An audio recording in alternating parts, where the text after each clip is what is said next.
السلام علیکم، کیا حال ہیں آپ سب کے؟ تو چلیں جی، کہف کا پارٹ 4 اسٹارٹ کرتے ہیں۔ رابیل نے چہرہ ایک جانب سے گھٹنے پر رکھا ہوا تھا۔ وہ رو نہیں رہی تھی مگر پھر بھی آنسو آنکھوں سے پھسلتے جا رہے تھے۔ اس نے چہرے کے گرد بندھا دوپٹہ کھول دیا اور اب وہ پھسل کر اس کی گردن میں جھول رہا تھا۔ بال ہاف بندھے ہونے کے باعث ڈھیلے ہو کر لٹوں کی صورت اس کے چہرے پر گر رہے تھے، مگر وہ ویسے ہی خالی خالی نظروں سے چہرہ ایک گھٹنے پر رکھے دیوار کو دیکھے گئی۔ اسے وہ واقعہ یاد تھا جب بلال رضی اللہ تعالیٰ عنہ کو گرم تپتی ریت پر لٹایا گیا تھا۔ اسے اپنی کمر پر بھی اس ٹھنڈ میں وہی گرم ریت محسوس ہوئی تھی۔ امیہ نے ان پر جھک کر کہہ رہا تھا کہ وہ مٹی کے خداؤں کا نام لے۔ وہ اگر ان کا نام لے گا تو وہ اسے اس ذلت کے عذاب سے آزاد کر دیں گے۔ لیکن پھر کیا ہوا؟ اس کی آنکھ سے ایک آنسو ٹوٹ کر گرا۔ احد، احد، بس ایک اللہ، بس ایک وہی ان کے سینے پر رکھے بھاری پتھر کے باعث لگتا تھا کہ اب روح پرواز کر جائے گی۔ لیکن وہ پھر بھی احد کہتے رہے۔ وہ پھر بھی کہتے رہے کہ اللہ ایک ہے، اللہ جیسا کوئی نہیں، اللہ کی بات جیسی کوئی بات نہیں، اللہ کے کلام جیسا کسی کا کلام نہیں، اللہ کے حکم جیسا کسی کا حکم نہیں۔ وہ اس وقت احد احد کی گردان کرتے صرف اپنے آقا کو نہیں جھٹلا رہے تھے، بلکہ وہ اس سمے تپتے صحرا کی گرم ریت پر لیٹے اس بات پر گواہی دے رہے تھے کہ اللہ سے بڑا کوئی نہیں، اللہ کی بات سے بڑی کسی کی بات نہیں۔ اس کی دوسری آنکھ سے آنسو ٹوٹ کر گرا۔ اسٹڈی ٹیبل پر رکھی کتاب لمحے بھر کو جگمگائی۔ اس کی آیتوں سے اٹھتی سکون کی مہک اس کے سارے کہف میں تحلیل ہونے لگی، لیکن وہ اس کی جانب متوجہ نہیں تھی۔ چہرہ ایک جانب کو گھٹنے پر رکھے اس کی ویران آنکھیں کمرے میں بچھے دبیس قالین پر تھیں، اور دل کہیں پیچھے گرم صحرا میں بھٹک رہا تھا۔ بھلا دیکھو تو اس کو جس نے اپنی خواہشات کو اپنا خدا ٹھہرایا۔ یکایک اس کی سماعت میں وہ مدھر، دلوں کو پگھلا دینے والی آواز گونجی تھی۔ اس نے ایک جھٹکے سے سر اٹھایا، دل بھاری ہونے لگا، جسم پر منو بوجھ آ گیا، اور اللہ نے اسے وصف علم کے گمراہ کیا۔ اس کی خوف سے پہلی آنکھیں اسٹڈی ٹیبل پر رکھی کتاب پر جمی تھیں۔ ان کی آنکھوں میں پانی جمع اب تک ہلکورے لہ رہا تھا، اور اس کے کان اور دل پر مہر لگا دی۔ اسے لگا کہ اس نے مزید اس کی آواز کو سنا تو وہ ٹوٹ جائے گی، وہ ٹوٹ کر بکھر جائے گی۔ اس کا دل جیسے کسی نے پہاڑ تلے رکھ کر مسل ڈالا تھا۔ سینہ اس کی آواز پر آزاد ہونے کے بجائے تنگ پڑنے لگا، لیکن اس کی سکنیت والا کہف اس مدھر آواز کے سحر میں جکڑنے لگا اور اس کی آنکھوں پر پردہ ڈالا۔ اس نے اپنے کانپتے ہاتھوں کو لمحے بھر کے لیے دیکھا۔ یہ آخر کون سا انداز تھا اس قرآن کا، جس سے اس کے وجود کا ہر حلیہ خوف سے سکڑ کر پھیل رہا تھا؟ تو اللہ کے بعد اسے کون راہ دکھائے گا؟ تو کیا تم دھیان نہیں کرتے؟ سورہ جاثیہ۔ اس نے اپنا سر نفی میں ہلایا۔ آنکھوں میں جمے آنسو اب کے بے ساختگی سے رخساروں پر پھسل رہے تھے۔ یہ کتاب کیسے عاجز کر دیا کرتی تھی، کیسے اپنے پڑھنے والوں کو مبہوت کر دیا کرتی تھی۔ وہ جو ابھی کچھ دیر پہلے سائمہ پھپھو کے بارے میں سوچ رہی تھی کہ وہ کیا ہیں، وہ ایسا کیوں کرتی ہیں، وہ کیوں اپنی بات کو ہر بات سے اونچا رکھنا چاہتی ہیں، تو قرآن نے اسے آج ایک بار پھر اس کے سوال کا جواب دے دیا۔ وہ ایسا اس لیے کرتی ہیں کیونکہ وہ اپنی خواہشات کو الہ بنا چکی تھیں، وہ انہیں ہی خدا بنا چکی تھیں۔ ہم مسلمان لوگ، ہمیں لگتا ہے کہ ہم بتوں کی پرستش نہیں کرتے تو شاید ہم شرک کے مرتکب نہیں ہوتے۔ ہم جب تک کسی پتھر کی مورتی کو نہیں پوجتے تب تک ہم شرک سے پاک رہتے ہیں۔ لیکن کیا میں بتاؤں کہ بت کیا ہوا کرتے ہیں؟ ہمارے وقت کے بت ابراہیم علیہ السلام کے وقت کے بت جیسے نہیں تھے۔ ہر قوم کے اپنے بت ہوا کرتے ہیں، ان کے مٹی اور پتھر کے تھے، اور ہمارے کچھ اور طرح کے ہیں۔ ہمارے بتوں کی ہوئی تبدیل ہو گئے ہیں، مگر اس کا فتنہ آج بھی وہی ہے۔ آپ کا بت وہی ہے جس کی بات آپ اللہ کی بات سے اونچا رکھتی ہیں۔ آپ کا بات وہی ہے جس کی بات کے آگے آپ اللہ کی بات کو پیچھے ڈال دیتی ہیں۔ کیا ایسا نہیں کہ سائمہ اپنی ذات کی برتری کو ایک عرصے سے پوچھ رہی تھی، اپنی ذات کی بڑائی کی عرصے سے پرستش کر رہی تھی؟ ان کی بات انہیں اللہ کی بات سے زیادہ اہم لگ رہی تھی، تو مطلب وہ شرک کی مرتکب تھیں۔ سائمہ پھپھو نے ابھی اپنی بات کو اپنا الہ بنا لیا تھا۔ وہ نہیں جانتی تھی کیونکہ اللہ نے اس شرک کی وجہ سے ان کے دل پر مہر لگا دی تھی، ان کی آنکھوں پر پردہ ڈال دیا تھا اور ان کے کانوں نے حق بات کو سننے سے انکار کر دیا۔ کئی سالوں تک اپنی خواہشات کی پیروی کرتے انہیں اندازہ ہی نہیں ہوتا کہ ہم شرک کی کون سی گہری کھائی میں دھنسے جا رہے ہیں۔ ہمیں اندازہ ہی نہیں ہوتا کہ جب ہم اللہ کی بات کو پیچھے ڈال کر خود کی بات آگے لاتے ہیں تو ہم کس جرم کا ارتکاب کرتے ہیں۔ اہل مکہ کیا کرتے تھے؟ انہوں نے کبھی اللہ کے وجود سے انکار نہیں کیا۔ وہ اکثر اپنے باپ ابراہیم علیہ السلام کے دین کا ذکر کرتے تھے، لیکن کیا وجہ تھی کہ وہ پھر بھی مشرک تھے؟ وہ آہستگی سے اٹھی، ٹانگیں بے حد کانپ رہی تھیں اور نگاہیں بار بار گلابی سی نمی سے دھندلی ہو رہی تھیں۔ اس نے قرآن کی جانب قدم بڑھائے۔ وہ مشرک اسی لیے سمجھے جاتے تھے کیونکہ وہ اللہ کے ساتھ اپنے بتوں کی بھی برابر پرستش کرتے تھے۔ وہ ان بتوں کو اللہ کا مددگار بناتے تھے۔ اور آج ہم کیا کر رہے ہیں؟ اس کے لرزتے قدم اب بھی قرآن کی جانب بڑھ رہے تھے۔ کیف دم سادے کھڑا تھا، دوپٹہ کہیں وہیں قالین پر گرا تھا اور وہ چہرے کے اطراف میں گرتی لٹوں کی پرواہ کیے بغیر اس کتاب کی جانب بڑھ رہی تھی۔ ہم بھی اللہ کے ساتھ اپنی خواہشات کی عبادت کرتے ہیں، ہم اس کی ذات کے ساتھ شرک کے مرتکب ہوتے ہیں۔ ہم نے اپنے بت بنا کر کئی سالوں تک ان کی عبادت کی ہے۔ کسی کا بت پیسہ بن گیا، کسی نے شہرت کو اپنا خدا بنا لیا، کسی نے اللہ کے مقابلے پر طاقت کو چن لیا اور کسی نے اپنی ذات ہی کو اللہ کے مقابل لا کھڑا کیا۔ جو بھی چیز، جو بھی احساس اور جو بھی انسان آپ کو اللہ کی جانب جانے سے روکے وہ آپ کا بت ہے، اور اس بت کا توڑا جانا لازمی ہے۔ اس نے قرآن کے عین سامنے رک کر اپنا دل سنبھالا۔ اس کا دل بری طرح دھڑک رہا تھا، سانس چڑھا ہوا تھا جیسے وہ میلوں کی مسافت طے کر کے یہاں تک پہنچی ہو۔ اس نے لرزتے ہاتھ سے قرآن کا دروازہ کھولا اور سامنے ہی جنت والے اور دوزخ والے برابر نہیں۔ وہ بے دم ہو کر ایک قدم پیچھے ہٹی تھی۔ ایک لمحے کے لیے اس کا دل رک گیا تھا۔ اسے لگا کہ اب وہ کبھی سانس نہیں لے پائے گی۔ لرزتے ہاتھوں سے کرسی پیچھے کھینچتے وہ اب قرآن کے سامنے دھڑکتا دل لیے بیٹھی ہوئی تھی۔ آنسو ٹپ ٹپ اس کی گود میں گرنے لگے۔ وہ برابر نہیں، وہ ان لوگوں میں سے نہیں تھی جو اللہ کے سامنے بہت سے بتوں کی پوجا کرتے تھے۔ اس نے اپنا بت توڑا تھا، اس نے اپنی روایتوں کا بت توڑا تھا۔ بھلا وہ اور سامع ایک جیسے کیسے ہو سکتے تھے؟ اس کی سرخ پڑتی آنکھوں سے بہتے قطرے اسی روانی سے اس کی گود میں گرنے لگے۔ جنت اور دوزخ والے بھلا کیسے برابر ہو سکتے تھے؟ بت توڑنے اور بتوں کی عبادت کرنے والوں کی برابری کا تو سوال ہی پیدا نہیں ہوتا تھا۔ اس نے ایک نگاہ اٹھا کر بقیہ آیت کو دیکھا۔ جنت والے ہی کامیاب ہونے والے ہیں۔ سورہ حشر۔ اوہ اللہ! اس کے لبوں سے بے اختیار اس کا نام نکلا تھا۔ اس نے قرآن اٹھا کر اپنے سینے سے لگا لیا۔ بے اختیار اس کی ہچکیاں کمرے میں گونجنے لگی تھیں۔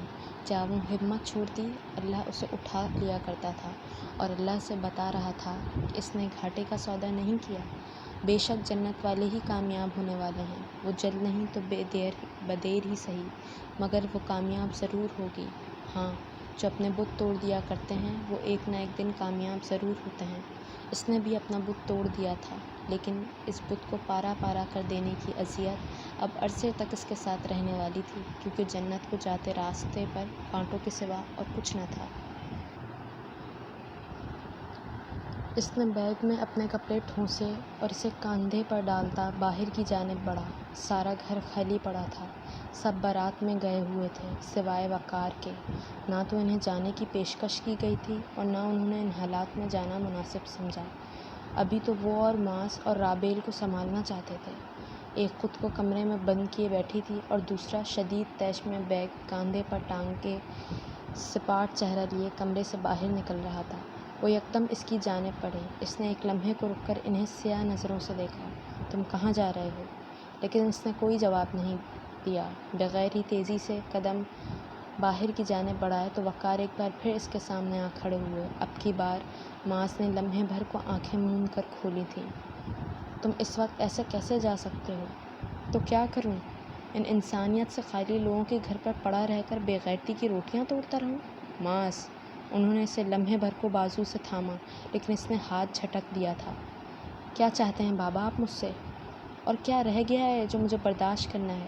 معاذ بیٹا، تمہیں یوں جانا انہیں مزید باتیں کرنے کا موقع دے گا تو کریں، شوق سے کریں باتیں، میں ان پر لعنت بھی نہیں بھیجتا۔ ہوں، اس نے کڑوے لہجے میں کہہ کر ایک بار پھر دروازے کی جانب قدم تیزی سے پھیرے تھے۔ وقار نے اسے پھر سے بازو سے تھاما۔ کیا تم اپنے باپ کے لیے اتنا بھی نہیں کر سکتے معاذ؟ تم مجھے ان سب کے درمیان یوں بے نوا چھوڑ کر کیسے جا سکتے ہو؟ ایک لمحے کو وقار کی آنکھوں میں کچھ چمکا تھا، کچھ گلابی سا، لیکن اس کا سرمئی ارتکاز سیاہ ہی رہا۔ اور جانتے ہیں اگر میں یہاں رہا تو پھر کیا ہوگا؟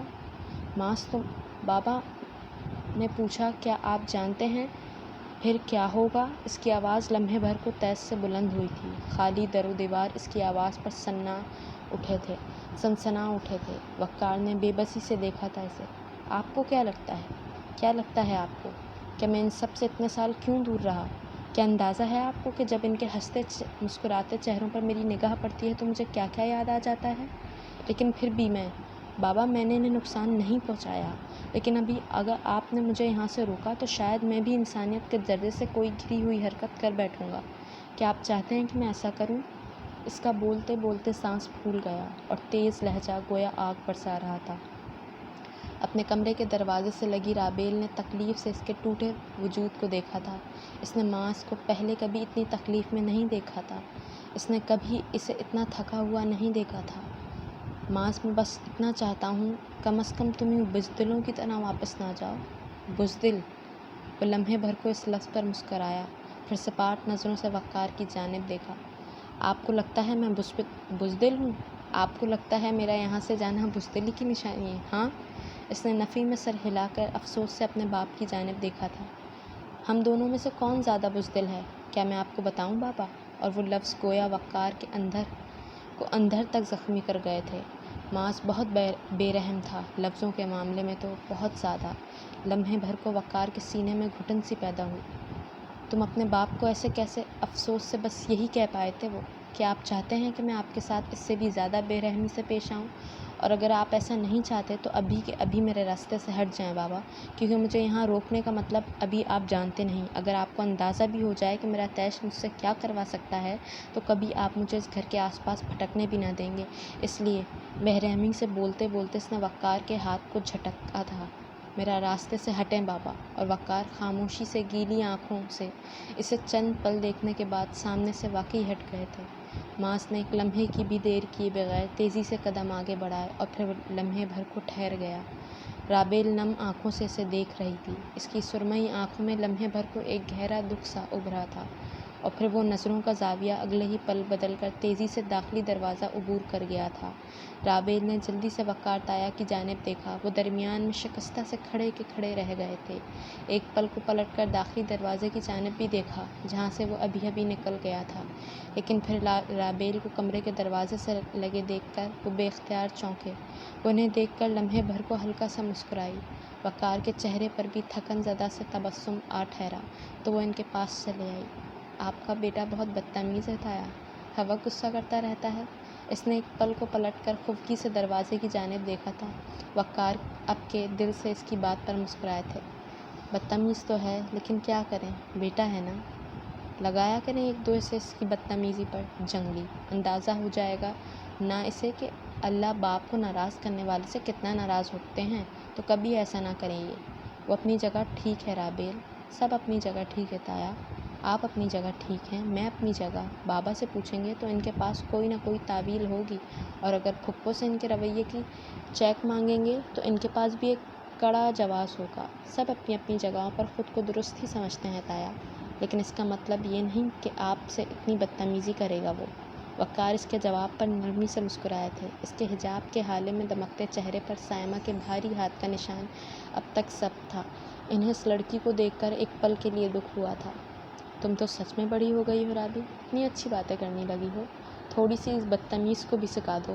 بہت مشکل ہے اسے سکھانا۔ اور اگلے ہی پل وقار ہنس پڑے تھے۔ رابیل انہیں ہلکا پھلکا دیکھ کر اداسی سے مسکرائی۔ وہ بدتمیز نہیں بدلحاظ ہے، اور بیٹا ہمارا یہ بلیم گیم تو چلتا رہے گا۔ ابھی اس نے مجھ سے اپنی بات منوائی ہے، کل کو میں اس سے اپنی بات منوا لوں گا۔ ان کے کندھے اچکانے پر رابیل نے لمحے بھر کو سر ہلایا۔ آپ واقعی منوا لیتے ہیں؟ مجھے سچ بتا سکتے ہیں آپ؟ اور اگلے ہی پل وقار اس کی چوٹ پر واقعتاً ہنس پڑے تھے۔ پھر سر ہلا کر کہنے لگے، ضدی ہے پر میں سچ میں اس سے اپنی باتیں منوا لیتا ہوں۔ زبان کا کڑوا ہے لیکن دل کا نرم ہے۔ وہ الگ بات ہے کہ کسی کو بتاتا نہیں ہے اور نہ ہی اپنے بارے میں باتیں کرنا پسند ہے اسے، اسی لیے اس کی سوچ کا دائرہ کار کیسا ہے مجھے نہیں پتا۔ اب کے بہت سبھاؤ سے سچ بولا تھا انہوں نے۔ اس نے ایک پل کو پھر سے پلٹ کر دروازے کی جانب دیکھا تھا۔ وقار چند لمحے کچھ سوچتے رہے، پھر اس کی جانب دیکھا۔ رابیل، یہ ارحم تمہارا منگیتر ہے؟ اس نے چونک کر ان کی جانب چہرہ پھیرا تھا، پھر اس بات میں سر ہلایا۔ جی تایا، تم لوگوں کا رشتہ کب ہوا؟ مجھ سے تو عابد نے کوئی ذکر نہیں کیا اس بارے میں۔ بس تایا، پھپھو ایک دن آئیں، کہا کہ وہ ارحم کے لیے مجھے پسند کرتی ہیں تو کر ہی گھر میں بابا نے ہاں کر دی۔ کوئی بڑا فنکشن نہیں رکھا گیا تھا، لیکن پھر بھی خاندان والے میری منگنی کے بارے میں جانتے ہیں۔ تو جب اس نے تمہارا ہاتھ ارحم کے لیے مانگا تو کیا تب تم حجاب کرتی تھی؟ ان کی ہچکچاہٹ اسے بجا طور پر محسوس ہوئی تھی، لیکن وہ پھر بھی آرام سے کھڑی رہی۔ نہیں تایا، تب میں حجاب نہیں لیتی تھی۔ اوہ! ایک لمحے کو رک کر انہوں نے آس پاس دیکھا تھا، پھر اس کے جھکے سر کو دیکھتے ہولے سے مسکرا دیے۔ چائے کیسی بناتی ہو رابی؟ اس نے ایک جھٹکے سے سر اٹھایا تھا، پھر وقار کا مسکراتا چہرہ دیکھ کر اپنے چہرے پر بھی مسکراہٹ بکھر گئی۔ مزے کی بناتی ہوں، پئیں گے آپ؟ ضرور پیوں گا۔ اور اس کو تو جیسے کسی نے پتنگے ہی لگا دیے تھے۔ اتنے دنوں بعد کسی نے اس سے اتنی اپنائیت سے بات کی تھی۔ اس کے رخسار اس سمے خوشی سے گلابی ہو گئے تھے اور آنکھیں جانے کیوں ان کی اپنائیت پر بھیگ گئی تھیں۔ ابھی نہیں رونا تم نے، بہت رو لیا۔ اب میرے اور اپنے لیے چائے بناؤ، پھر مجھے بتانا کہ وہ کون سی صورت ہے جس نے تمہیں اب تک سب سے زیادہ فیسینیٹ کیا ہے۔ اور ان کی اگلی بات پر تو گویا اس سے یقین ہی نہیں آ رہا تھا۔ اس کے گھرانے میں سے کسی نے پہلی دفعہ اس سے قرآن کے بارے میں کچھ پوچھا تھا۔ اس کا دل شکر سے جھکنے لگا، پھر وہ کچن کی جانب تیزی سے بڑھی اور چائے کا پانی رکھنے لگی۔ ابھی سے وقار تایا سے ڈھیر باتیں کرنی تھیں، اپنی باتیں، اپنے اور اللہ کے تعلق کی باتیں، قرآن اور اس کے اعجاز کی باتیں، باتیں ہی باتیں۔ اور اگر کبھی انسان کو سرد رات میں چائے کے ساتھ کسی اپنے سے اپنے دل کی باتیں کرنے کا موقع ملے تو اسے وہ موقع ہاتھ سے جانے نہیں دینا چاہیے، کیونکہ چائے، قرآن اور آپ کو سمجھنے والا انسان بار بار نہیں ملا کرتے۔ اور ٹھیک اسی پل سڑک پر تیز قدم اٹھاتے معاذ کے چہرے پر کسی قسم کا کوئی تاثر رقم نہیں تھا۔ وہاں پر خاموشی تھی، گہری خاموشی۔ معاذ، اللہ کے بندے معاف کر دیا کرتے ہیں۔ اگر تم لوگوں کو ان کی غلطیوں پر معاف نہیں کرو گے تو پھر اپنے لیے اللہ سے معافی کیسے طلب کرو گے؟ ان کی سماعت میں وہ نرم آواز ایک بار پھر سے گھلنے لگی۔ دل گویا اس آواز پر کٹنے لگا۔ مومن کا دل بھی مومن ہونا چاہیے۔ اگر دل مومن نہیں ہوگا تو وہ کبھی حقیقی مومن ہی نہیں بن سکتا۔ یہ قرآن، معاذ، یہ ہمیشہ ہی دل کی بات کیوں کرتا ہے؟ یہ ہمیشہ دلوں کی تنگی اور دلوں کی ہدایت کی بات پر کیوں زور دیتا ہے؟ وہ اس لیے بچے کہ انسان کا دل درست رہے گا تو پورا انسان درست رہے گا، اور اگر اس کے دل میں ہی ٹیڑھ آ گیا تو اس کا سیدھے راستے پر چلنا دشوار ہو جائے گا۔ کیا تم چاہتے ہو کہ تم سیدھے راستے سے بھٹک کر شیطان کی بچھائی ہوئی بھول بھلیا میں کھو جاؤ؟ اس کے قدم اور تیز ہو گئے تھے، اس قدر تیز یوں لگتا تھا گویا اس کے پیچھے سڑک لپٹتی جا رہی ہو۔ تمہیں اپنی خواہشات کو الہ نہیں بنانا چاہیے معاذ۔ اگر تم نے اپنی خواہشات کو اپنا خدا بنا لیا تو کبھی تم اللہ کو نہیں پا سکو گے۔ یہ تمہارا غصہ، یہ تمہارا کہیں الہ نہ بن جائے۔ اگر یہ تمہیں اللہ تک جانے سے روکے گا تو یہ تمہارا خدا بن جائے گا۔ اسے کبھی اپنا غصہ نہ بننے دینا بچے۔ اس کے سرمئی سے ارتکاز میں گلابی نمی گھلنے لگی۔ وجود اس نرم آواز پر ٹوٹنے لگا تھا، لیکن وہ پھر بھی تارپول کی بچھی سخت سڑک پر چلتا رہا۔ اسے پتہ تھا اگر وہ دوبارہ ان کی جانب پلٹ کر دیکھے گا نہ تو ان کے حق میں بہتر ہوگا اور نہ ان کے حق میں۔ اپنے غصے کو اپنا خدا بنانے کے بجائے اس نے ان کے سامنے سے ہٹ جانے میں ہی عافیت سمجھی تھی۔ یکایک اسے اپنے ہاتھ پر کسی یخ سا لمس محسوس ہوا۔ بے ساختہ اس کے آس پاس ایک جانی پہچانی سی خوشبو بھی تحلیل ہونے لگی۔ جانتے ہو معاذ، حضرت یوسف علیہ السلام نے کن کو معاف کیا تھا؟ اسے پھر سے وہ باتیں یاد آنے لگی تھیں جنہیں وہ ہرگز بھی یاد نہیں کرنا چاہتا تھا۔ ذہن کے کہیں پچھلے حصے میں یاد کے اوراق پھڑپڑانے لگے۔ دل کی تکلیف لمحہ بلمحہ گہری ہونے لگی۔ اپنے بھائیوں کو 13 سالہ معاذ نے اپنی ماں کا یک ہاتھ تھام رکھا تھا۔ اسپتال کے بستر پر دراز وہ زرد مگر بابرکت چہرہ لیے نرمی سے اسے ہی دیکھ رہی تھی، پھر اس کے معصوم سے جواب پر مسکرائیں۔ نہیں معاذ، نفی میں سر ہلا کر گویا اس کا جواب رد کیا۔ اس نے ایک پل کو ناسمجھی سے دیکھا تھا ان کی جانب۔ انہوں نے اپنوں کو معاف کیا تھا ماس۔ چمکتے چاند میں یکدم دڑاڑ سی پڑی۔ اس کے چٹخ جانے کی آواز ماس کو اس لمحے یہاں تک سنائی دی تھی، اور پھر اس کی ماں کا یک ہاتھ بے ساختہ اس کے ہاتھ سے ڈھلک گیا۔ تیز تیز قدموں سے چلتے وہ ایک پل کو رکا تھا۔ یاد کا وہ عکس، وہ زخمی سا عکس اسے آج بھی زخم کر دیا کرتا تھا۔ اس نے بڑھتی تکلیف کے پیش نظر اس خیال کو جھٹکنے کی کوشش کی، لیکن وہ ڈھلکتے ہاتھ کی اذیت آج بھی کہیں اس کے اندر سانس لے رہی تھی، جس سے وہ چاہ کر بھی اپنا دامن نہیں بچا پایا تھا۔ اس نے وقار کے آگے گول ٹیبل پر بھانپ اڑاتی چائے رکھی، اور پھر وہ ان کے سامنے لگی کرسی پر اپنی چائے لیے بیٹھ گئی۔ وقار نے چائے سے ایک گھونٹ بھرا اور پھر مسکرا کر اس کے سر پر ہاتھ پھیرا۔ میری بیٹی تو بہت اچھی چائے بناتی ہے۔ ان کے پچکارنے کے سے انداز پر رابیل ایک لمحے کو افسردگی سے مسکرائی۔ وہ جانتی تھی کہ تایا کہ اس کے ساتھ اس قدر نرمی سے بات کیوں کر رہے ہیں۔ اسے اندازہ تھا کہ ان کا انداز نرم پہلے بھی تھا، مگر اس کے دکھی ہونے کے خیال سے اب وہ مکمل طور پر اس کی جانب متوجہ تھے، اسے چننا چاہتے تھے، اس کا دل ہلکا کرنا چاہتے تھے۔ اس نے گہرا سانس لے کر ان کے باوقار چہرے کی جانب دیکھا۔ کنپٹی کے بالوں میں گہری سفیدی ابھر آئی تھی، اور آنکھیں بالکل ماس جیسی تھیں، گہری سرمئی، مگر ان میں ماس کی آنکھوں کا سا تاثر نہیں تھا۔ یہ آنکھیں تو بہت نرم تھیں، نرمی سے مسکرانا جانتی تھیں، اور ماس؟ اس نے ایک لمحے کو خفگی سے سوچا اس کے بارے میں۔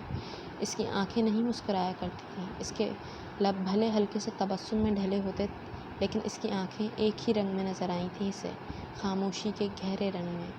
آپ اتنا حساس نہ ہوں تایا، میں ٹھیک ہوں، اس نے نرمی سے کہہ کر اپنے ہاتھ میں پکڑے چائے کے کپ کو دیکھا تھا۔ وقار لمحے بھر کے لیے چپ سے ہو گئے۔ مجھے لگا کہ تمہیں دلاسے کی ضرورت ہے، لیکن میرے خیال سے تمہیں کسی بہت ہائی اتھارٹی کی جانب سے دلاسا دیا جاتا ہے۔ بھلا ہم انسانوں کے چند بے معنی جملوں کی تم جیسی بہادر لڑکیوں کو کیا ضرورت؟ وہ بھی نرمی سے مسکرا کر اب چائے کا گھونٹ بھرنے لگے۔ اسے ہی دیکھ رہے تھے۔ رابین کے جملوں پر بے ساختہ مسکرائی۔ ایسا ہی ہے تایا، لیکن جب اللہ کے رسول صلی اللہ علیہ وآلہ وسلم غار حرا سے پلٹے تو خوف سے کانپ رہے تھے۔ گھر لوٹے تو اپنی زوجہ محترمہ سے کہا کہ مجھے چادر اوڑھا دو۔ میرے خیال سے تایا، انسان کی موجودگی انسان کے لیے بے حد ضروری ہے۔ کسی ایسے خوف کے وقت میں کم از کم اپنے ساتھی سے کہا تو جا سکے کہ مجھے چادر اوڑھا دو۔ اس کی نرم مگر اداس آواز کچن کی خاموشی میں تحلیل ہو کر ہر سو بکھرنے لگی۔ وہ خاموشی سے اسے سنے گئے۔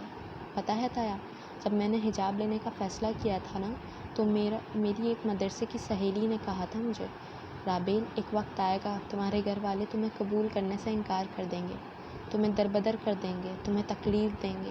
میں اس کی باتوں پر شروع میں تو ہنس دی تھی کہ بھلا ایسا کیسے ہو سکتا ہے؟ میرے اتنے محبت کرنے والے والدین، مجھ سے اتنی انسیت رکھنے والی میری بہنیں مجھے تکلیف دیں گی، مجھے جھٹلائیں گی۔ اس کی آواز در و دیوار سے پلٹ کر واپس آتی سماعت پر گرنے لگی تھی۔ سکون سے کھڑا بنگلہ اس کی کہانی پر ہمت انگوش تھا۔ لیکن پھر کچھ ہی عرصے بعد تایا، مجھے پتہ چل گیا کہ اپنے کیسے جھٹلاتے ہیں، یہ اپنے کیسے تکلیف دیا کرتے ہیں، اور اہل مکہ آپ کی سب سے بڑی آزمائش کا مرکز کیسے بنتے ہیں۔ کتنی عجیب سی بات ہے نا تایا کہ غیر تکلیف نہیں دیا کرتے، تکلیف صرف اپنے دیا کرتے ہیں۔ اس کی آنکھیں لمحے بھر کو جگمگائی تھیں، حلق میں کچھ اٹکنے لگا، کچھ نم سا، لیکن پھر بھی وہ ضبط کر کے بیٹھی رہی۔ جانتی ہو ایسا کیوں ہوتا ہے رابیل؟ اس نے صرف سوالیہ سی نظریں ان پر اٹھائیں۔ تایا کسی غیر مرئی سے نقطے کو دیکھتے بول رہے تھے۔ غیروں کو علم نہیں ہوتا ہماری ذات میں کہاں شغاف ہے۔ غیر نہیں جانتے رابیل کہ یہ دل کس بات پر ٹوٹ جاتا ہے۔ غیروں کو کیا پتہ کہ تکلیف سب سے زیادہ کس چوٹ پر ہوتی ہے۔ یہ تو اپنے ہی ہوتے ہیں جو رازوں کے امین ہوتے ہوئے بھی راز افشاں کرنے میں ذرا وقت نہیں لیا کرتے۔ انسان کبھی غیروں کے ہاتھ سے نہیں گرا، انسان جب بھی گرا اپنوں کے ہاتھوں سے ہی گرا۔ چند پل یوں ہی خاموشی کی نظر ہو گئے۔ سارا گھر گویا سکنیت والا کہف بن گیا۔ تم خوش ہو اپنی منگنی سے؟ انہوں نے کپ خالی کر کے ٹیبل پر رکھا اور پھر چانچتی نگاہوں سے اس کے گلابی چہرے کو دیکھے گئے۔ وہ لب کاٹتی کچھ جواب اکٹھا کر رہی تھی۔ پتہ نہیں، بابا خوش ہیں تو میں بھی خوش ہوں۔ میں نے تمہارے بابا کی نہیں، تمہاری خوشی پوچھی ہے لڑکی۔ اس کے مسکراتے لہجے پر وہ بھی لمحہ بھر کو ہلکا سا مسکرائی تھی، پھر گہرا سانس لے کر گویا ہوئی۔ میں بس ٹھیک ہوں، جب تک بابا ماما خوش ہیں مجھے کوئی مسئلہ نہیں۔ رہی بات ارحم کی تو وہ اچھا ہے، ٹھیک ہے، بس ٹھیک ہی ہے۔ اس کے آخری متذبذب سے جملے پر وہ ہنس پڑے تھے۔ رابیل نے اپنے دانتوں کی نمائش بھی زور و شور سے کی تھی۔ اسے نہیں پتا تھا کسی کو پسند کیسے کرتے ہیں۔ اس نے کبھی ارحم کے لیے کچھ بھی محسوس نہیں کیا تھا۔ کہانیوں میں اس نے پڑھا تھا کہ جب منگیتر اپنی ہونے والی بیوی کو دیکھتے ہیں تو لڑکی کے گال گلابی ہو جاتے ہیں، دل دھڑکنے لگتا ہے اور اکثر تو بات تک کرنا مشکل ہو جاتا ہے جھجک کی وجہ سے۔ لیکن اس نے کبھی ارحم کے لیے سب محسوس نہیں کیا تھا۔ کوئی اس سے پوچھتا کہ وہ اسے کیسا لگتا ہے تو وہ کاندھے اچکا کر کہا کرتی تھی کہ ٹھیک ہے، بہتر ہے، اور بس۔ وہ اسے اس سے زیادہ کچھ نہیں لگتا تھا۔ اسے لگتا تھا کہ جب اسے محبت ہو گئی، اور ظاہر ہے شادی ارحم سے ہونی تھی تو محبت بھی اسی سے کرنی تھی، تو اکثر اسے لگتا تھا کہ جب اسے ارحم سے محبت ہوگی تب اس کے آس پاس کوئی گھنٹی سی بجے گی جو اس بات کا اندنیہ ہوگی کہ اسے محبت ہو چلی ہے۔ لیکن ارحم کے سامنے آتے ہی اس کے آس پاس کچھ بھی نہیں بچتا تھا۔ اس کے سامنے آنے پر وہ صرف غیر آرام دہ ہوتی تھی، اس کے چپکو سے انداز پر غالباً۔ اف، اسے زہر لگتے تھے چیزی لڑکے۔ ہر وقت سر پر سوار رہ کر اپنی مرضی مسلط کرنے والے لڑکے اسے بالکل نہیں پسند تھے۔ تو کیا وہ ارحم کو بھی ناپسند کرتی تھی؟ شاید ہاں۔ خیالات سے اس نے بری طرح گھبرا کر سر ہلایا۔ آپ بتائیں تایا، یہ حبیبہ تائی کیسی دکھتی تھی؟ میں نے بہت تھوڑا سنا تھا اس گھر میں ان کا، صرف نام کی حد تک۔ میں انہیں نہیں جانتی، نہ ہی دیکھا۔ کیسی لگتی تھی وہ آپ کو؟ وقار نے مسکرا کر ناسمجھی سے اس لڑکی کو دیکھا تھا۔ وہ اب کے بہت دلچسپی سے پھیلی پھیلی سی کتھائی آنکھیں لیے تھوڑی تلے ہاتھ رکھے انہیں دیکھ رہی تھی۔ اس کا انداز بھلا کسی کو غصہ دلا سکتا تھا؟ اور ایک صائمہ تھی جس نے انتہائی بے رحمی سے اس کا رخسار رون ڈالا تھا۔ ایک پل کو گہرا سانس لے کر وقار نے اس کی جانب دیکھا۔ تمہارے جیسی تھی بالکل۔ مسکراہٹ دبا کر بس اتنا ہی کہا تھا۔ وہ ناسمجھی سے پیچھے ہو کر بیٹھی۔ مطلب جیسی تم ہو، بالکل تمہارے جیسی، معصوم، میٹھی باتیں کرنے والی، محبت بانٹنے والی۔ کبھی کبھی تو مجھے لگتا ہی نہیں کہ وہ کوئی زمینی مخلوق ہے، یوں لگتا تھا گویا کسی نے اسے جنت سے بھیجا ہو۔ وہ ان سب عورتوں سے بے حد الگ تھی، سر پر حجاب باندھے، قرآن کی دعاؤں کے ساتھ زندگی بسر کرنے والی۔ جانے کیا تھا ان کا لہجہ آخر میں نم سا ہو گیا۔ رابیل کو یکدم احساس ہوا کہ اس نے تکلیف دہ موضوع چھیڑ دیا ہے، اسی لیے جلدی سے بولی، آئی ایم سو سوری تایا۔ ارے نہیں، اتنے دنوں بعد کسی نے مجھ سے اس کی بابت پوچھا ہے، اچھا لگ رہا ہے اس کی باتیں کرنا۔ انہوں نے آنکھوں سے چشمہ ہاتھ میں لے کر دھندلی سی آنکھیں آنکھوں سے صاف کی۔ رابیل کے دل کو کچھ ہوا۔ آپ کو بہت یاد آتی ہیں وہ؟ اس کی چائے ٹھنڈی ہو گئی تھی اور وہ اسے بھول بھال کر اب صرف تایا کی جانب متوجہ تھی۔ بہت زیادہ۔ انہوں نے مسکرا کر گلابی آنکھوں سے اسے دیکھا۔ بہت اچھی تھی نا وہ؟ یہ سوال نہیں تھا، خالص جواب تھا۔ پھر بھی وقار اس بات میں سر ہلا کر اس کے خیال کو تصدیق کی تھی۔ بہت زیادہ۔ ان کے لیے ان دو الفاظوں سے زیادہ کچھ بھی بولنا فی الحال محال تھا۔ ان کے ایسے انداز پر اسے بے اختیار ان پر پیار آیا تھا۔ ان کا اندر باہر اس قدر شفاف تھا کہ وہ مرد ہونے کے باوجود بھی اپنی گلابی سی نمی کو نہیں چھپا پا رہے تھے۔ تو تایا، پھر ماس کیوں اس قدر سرد اور کھچا کھچا سا رہتا ہے؟ مطلب، میں سمجھ سکتی ہوں ہر انسان کے ادوار مختلف ہوتے ہیں اور ہر ایک کا ماضی بھی اس کا حال طے کرتا ہے، لیکن پھر بھی ایسا کیا ہوا تھا کہ ہم سے اس قدر بدظن ہو گیا وہ؟ بقول اس کے ہماری شکلیں بھی دیکھنا نہیں چاہتا۔ اس کے دل میں چھپی بے چینی اب اس کی کتائی آنکھوں میں واضح طور پر ہلکورے لینے لگی تھی۔ وہ جاننا چاہتی تھی کہ آخر پچھلے سالوں میں ایسا کیا ہوا تھا کہ ماس اس کے گھر اور اس کے گھرانے کے لوگوں سے اس قدر بدظن تھا۔ تایا چند لمحے اس کے سوال پر اسے دیکھنے گئے اور پھر آہستہ سے گویا ہوئے۔ آج سے 15 سال پہلے ماس اور حبیبہ کو اس گھر سے دھکے مار کر نکالا گیا تھا رابیل۔ بہت مدھم آواز میں کہے گئے جملے پر رابیل کچھ ساعتوں کے لیے ساکت ہو گئی۔ لیکن کس نے اور کیوں؟ اس نے اس قدر دل گرفتی سے پوچھا کہ وہ گہرا سانس لینے پر مجبور ہو گئے۔ میں تمہارے بابا کا سوتیلا بھائی ہوں، جانتی ہو نا تم؟ جب میری ماں رحمت بی بی کا انتقال ہوا تو بابا ٹوٹ گئے۔ انہیں بہت محبت تھی اپنی بیوی سے، ہم ہمیشہ سے الگ ہی رہے تھے، کبھی انہوں نے ہم دو گھرانوں کے بچوں کو ساتھ نہیں رکھا۔ لیکن جب ماں کا انتقال ہوا تو بابا کا دو گھروں کے ساتھ چلنا مشکل ہو گیا۔ یہ جو ابھی تم لوگوں کا گھر ہے، یہ اس وقت ایک بڑی حویلی کی صورت تھا، سب اکٹھے رہتے تھے۔ مجھے بھی بابا نے کہا کہ میں اپنی بیوی بچوں کو ساتھ یہیں آ بسوں۔ پہلے تو میں نے انہیں سمجھایا کہ پلیز ہم یہیں خوش ہیں، لیکن پھر ان کے اصرار کرنے پر مجھے یہاں آنا ہی پڑا۔ وہ سانس لینے کو رکے۔ رابیل بنا پلک جھپکائے انہیں دیکھ رہی تھی۔ ان وقتوں میں بابا کا بزنس بھی زوال کی سفر طے کر رہا تھا۔ کمپنی کو دوبارہ سے اٹھانے کے لیے انہیں پیسے چاہیے تھے، تو میں نے اپنا گھر بھی بیچ دیا اور اس آدھے سے زائد حصہ بابا کو دے دیا۔ لیکن پھر وہی خاندانی سیاستیں اور روز روز کے جھگڑے۔ تمہاری دادی کو میں نہیں پسند تھا، انہیں مجھ سے نفرت تھی، کیونکہ میں ان کی سوتن کا بیٹا تھا۔ اور پھر انہیں صرف مجھ سے نہیں بلکہ انہیں میری ہر چیز سے نفرت ہو گئی۔ انہیں معاذ اور حبیبہ اپنی آنکھوں پر سخت ناگوار گزرنے لگے، اور حبیبہ ایک لمحے کو ان کے گلابی سے ارتکاز میں نمی چمکی۔ رابیل حلق میں جمع ہوتے آنسوؤں پر قابو پائے بمشکل چپ کر کے بیٹھی ہوئی تھی۔ حبیبہ بالکل تمہاری جیسی تھی، تمہاری طرح حجاب باندھا کرتی تھی۔ ایک طویل جنگ لڑی تھی اس نے بھی اپنے گھر والوں سے، پھر مجھ سے شادی ہو گئی تو مجھے حجاب سے کوئی مسئلہ نہ تھا، اس لیے ہماری زندگی اچھی گزری۔ لیکن یہاں آنے کے بعد ہر ایک سے دوسری بات پر اس کی دیانتداری، اس کے حجاب، اس کے اخلاق، اور یہاں تک کہ آخر میں ان کی آواز کانپی تھی، اس کے کردار تک کو نشانہ بنایا گیا۔ سائمہ اور تمہاری دادی اس سب میں فرنٹ لائن پر تھیں۔ آہستہ آہستہ حبیبہ کو جانے کیوں اکثر سینے میں گھٹن سی محسوس ہونے لگی۔ وہ اکثر راتوں کو اٹھ کر اپنا سینہ مسلا کرتی تھی۔ میں نے ایک دن پوچھا تو کہنے لگی اسے سانس لینے میں اکثر دشواری ہونے لگی ہے۔ ڈاکٹر کے پاس لے گیا تو اس نے کہا کہ حد درجہ برداشت کرنے کے باعث انہیں پینک اٹیک ہوتا ہے، جس میں انہیں اپنا سانس گھٹتا ہوا محسوس ہوتا ہے۔ وہ دن بدن کمزور ہوتی گئی۔ میں نے کہا بھی کہ ہم کوئی دوسرا گھر لے لیتے ہیں، لیکن وہ مجھے انکار کرتی گئی، یہاں تک کہ مجھے جیل ہو گئی۔ ان کے خاموش ہونے پر وہ یکدم سیدھی ہو کر بیٹھی، آنکھیں جو ضبط کے باعث اب کہ ہلکی ہلکی بھیگنے لگی تھیں پھیل سی گئیں۔ آپ کو جیل؟ لیکن کیوں؟ مجھے مینیپولیٹ کر کے جیل بھجوایا گیا تھا۔ یہ بات بہت بعد مجھ پر کھلی کہ مجھے جیل بھجوانے میں بھی تمہاری دادی اور سائمہ کا ہاتھ تھا۔ میں وجہ سمجھ نہیں پایا، لیکن پھر بھی اس کے اگلے دن ہی مجھے وجہ بھی سمجھ آ گئی۔ میرے جاتے ہی حبیبہ کے کردار پر الزام لگایا گیا۔ بہتان سمجھتی ہو نا؟ اس کے کمزور وجود کو زبان کی گہری چونٹوں سے زخمی کیا گیا، اور آخر میں اسے اور معاذ کو گھر سے نکال دیا گیا۔ وہ خاموش ہوئے تو لمحے بھر کو لگا کہ ساری کائنات خاموش ہو گئی ہے۔ رابیل کی آنکھوں سے ٹپ ٹپ آنسو گر رہے تھے۔ اس میں مزید ہمت نہیں تھی کہ کوئی اور سوال کر سکتی، اس لیے چپ چاپ ہونٹوں کو سختی سے میچے بیٹھی رہی۔ آبد نے مجھے کبھی کوئی نقصان پہنچانے کی کوشش نہیں کی رابیل، کبھی بھی نہیں، یہاں تک کہ جیل سے نکلنے میں بھی اس نے میری مدد کی، پھر معاذ کو ڈھونڈنے میں مطلب؟ اور اس کے اس سوال پر تایا نے بے حد ٹھنڈی آ بھری۔ ہاں، میری 1 سال کے جیل کے عرصے میں حبیبہ اسپتال میں ہی مر گئی، اور معاذ مافیا کا حصہ بن گیا۔